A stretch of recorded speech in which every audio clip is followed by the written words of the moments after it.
कोळी kitchen रेसिपीजमध्ये आपलं स्वागत आहे। आज आपण स्टफ अंडा मसाला बनवणार आहोत। तर त्यासाठी घेतलेले साहित्य आहेत, ही अंडी घेतलेली आहेत 7 उकडून घेतलेले आहेत मी।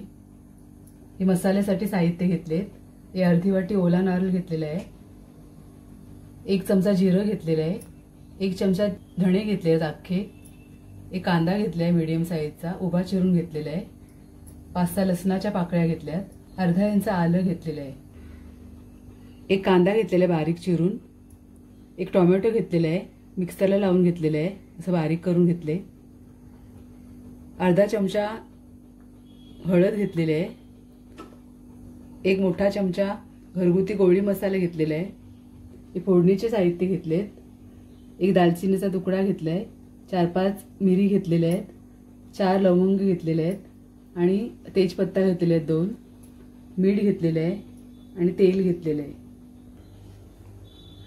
पहिले आपण अंड्याला स्टफ करण्यासाठी मसाला तयार करून घेऊया। तर त्यासाठी पॅन ठेवलेला आहे गरम करायला मी, त्याच्यामध्ये थोडे तेल घालते, एक छोटा चमचा तेल घालायचं आहे आपल्याला।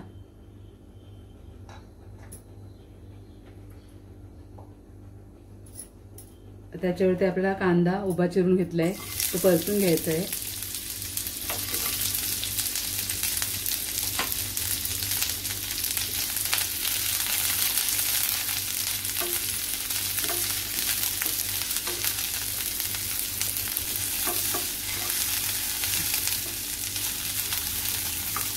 पटापट आपल्याला हे साहित्य परतून घ्यायचे आहेत। तर आपण आलं लसूण घालूया त्याच्यामध्ये,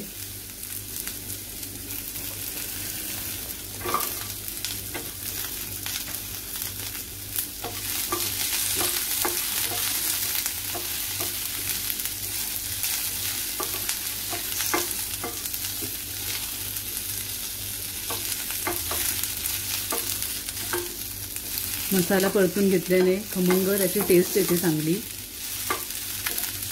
परतूनच घ्यायचं आहे, कच्चा नाही घ्यायचं आहे।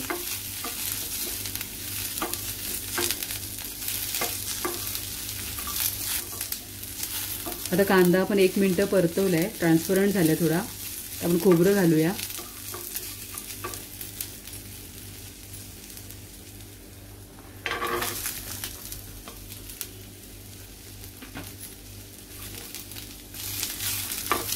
ओला नारळ चांगला फ्रेश घेऊन त्याचे तुकडे करून घेतलेले आहेत।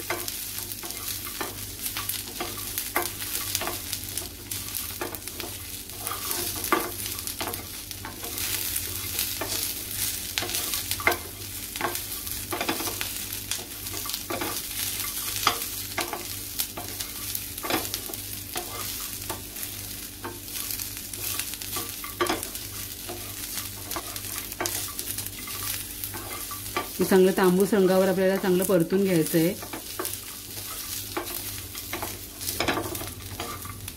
थोडा ब्राऊन झालाय आपला कांदा खोबरं। आता आपण धणे आणि जिरे घालूया, म्हणजे ते पण चांगले भाजून निघतील याच्यामध्येच।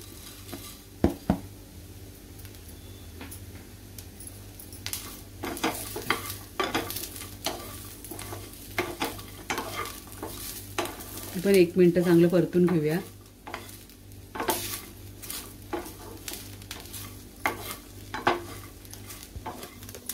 आता आपले चांगले साहित्य सगळे भाजून झालेले आहेत।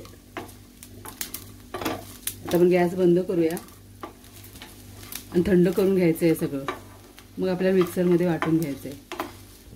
आपल्या वाटण्याचं मिश्रण थंड होते तोपर्यंत आपण मसाला बनवून घेऊया। आता कढई ठेवलेली आहे मी गरम करायला, कढई गरम झाली की आपण तेल घालूया।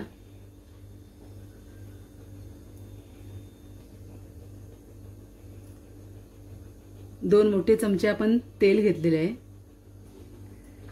आता आपलं तेल गरम झाले, आपण फोडणी करूया। तेजपत्ता घालते मी 2, लवंग, दालचिनीचा तुकडा आणि मिरी हे घालायचं आहे फोडणीमध्ये।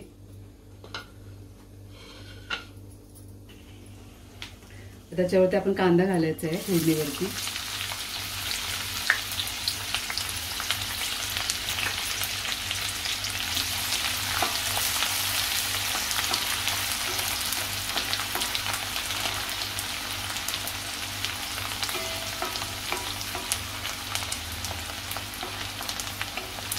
कांदा चांगला शिजवून घ्यायचा आहे.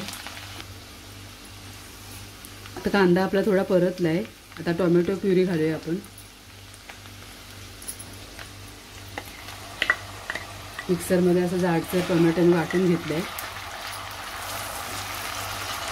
आता कांदा टोमॅटो आपला शिजते तोपर्यंत आपण मसाला भरण्यासाठी आपण अंडी चिरून घेऊया.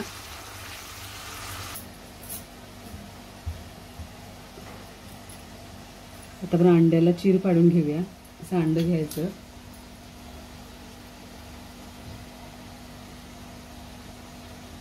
पूर्ण खालपर्यंत नाही चिरायचं आहे आपल्याला, मधोमध चिरून घ्यायचं आहे. नंतर ओपन होईल आपलं अंडं. असं चिरून घ्यायचं आहे. त्याच्यामध्ये आपल्याला मसाला भरायचा आहे.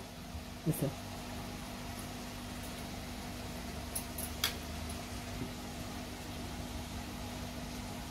मध्येपेक्षा थोडं जास्त, थोडं एकदम खाली जाऊ नका. असं चिरून घ्यायचं आहे. अशी मी करून घेते सगळी.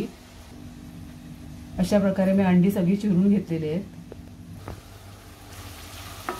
आता कांदा टोमॅटो आपला शिजते तोपर्यंत आपण मसाला बनवून घेऊया. आता मिक्सरच्या भांड्यामध्ये मी वाटण तयार करून घेते. आपण कांदा खोबरं वगैरे भाजून घेतले ते.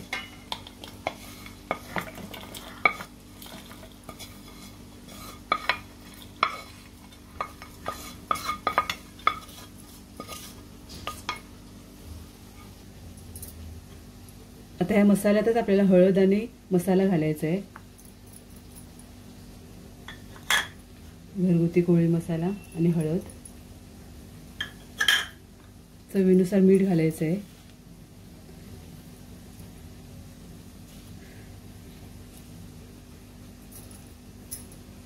गरजेनुसार पाणी घालून वाटून घ्यायचं आहे. पण घट्टच आपल्याला मसाला बनवायचा आहे, कारण आपल्याला अंड्यामध्ये स्टफ करायचा आहे मसाला. तो घट्टच बनवायचा आहे आपल्याला मसाला. नाहीच वाटलं तरच पाणी वापरा. तर असंच वाटून घ्या पहिले. आता असं मी वाटून घेतलेलं आहे. थोडं जाडसरच वाटायचं आहे आपल्याला. आता हा मसाला आपण अंड्यामध्ये भरूया.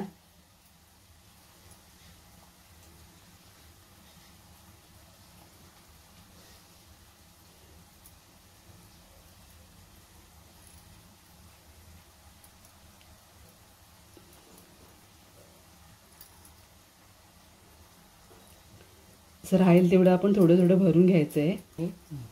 हलक्या हाताने भरायचं आहे, कारण अंडं आपलं तुटू शकते. एवढं असं भरून घ्यायचं आहे. असं भरून घेते मी सगळं. अशा प्रकारे मी सगळे अंडी स्टफ करून घेतलेले आहे मसाल्यामध्ये. आता एवढा आपला मसाला उरला आहे, तर आपण फोडणीमध्ये घालूया.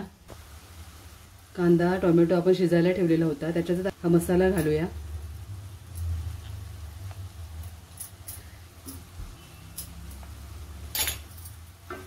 चांगलं परतून घेऊया.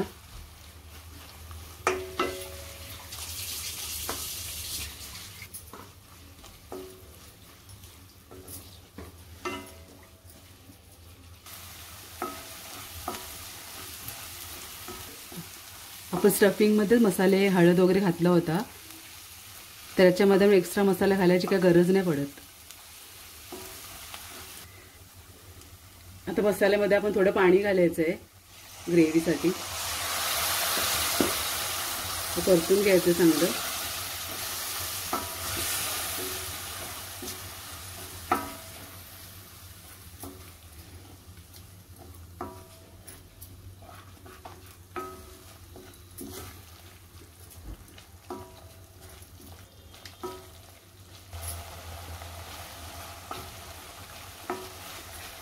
आता आपला मसाला चांगला परतलाय.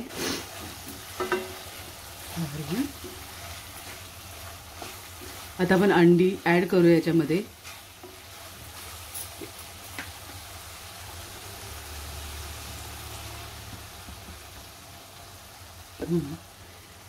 एखादा अंडा तुटलं तरी काही हरकत नाही.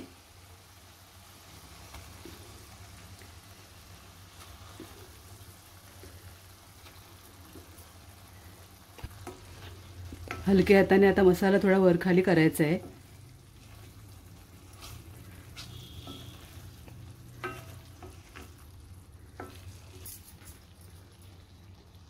आता 2 मिनिटं मसाला आपण मुरू द्यायचा आहे. आणि मग रेडी आहे सर्व करण्यासाठी। अशा प्रकारे आपला स्टफ अंडा मसाला तयार आहे। तुम्हाला माझी रेसिपी आवडली असेल तर नक्की या पद्धतीने बनवून बघा आणि कमेंटद्वारे नक्की कळवा मला कसं झाले ते। आणि कोणी सबस्क्राइब केले नसेल कोळी किचन रेसिपीजला तर जरूर सबस्क्राइब करा। धन्यवाद।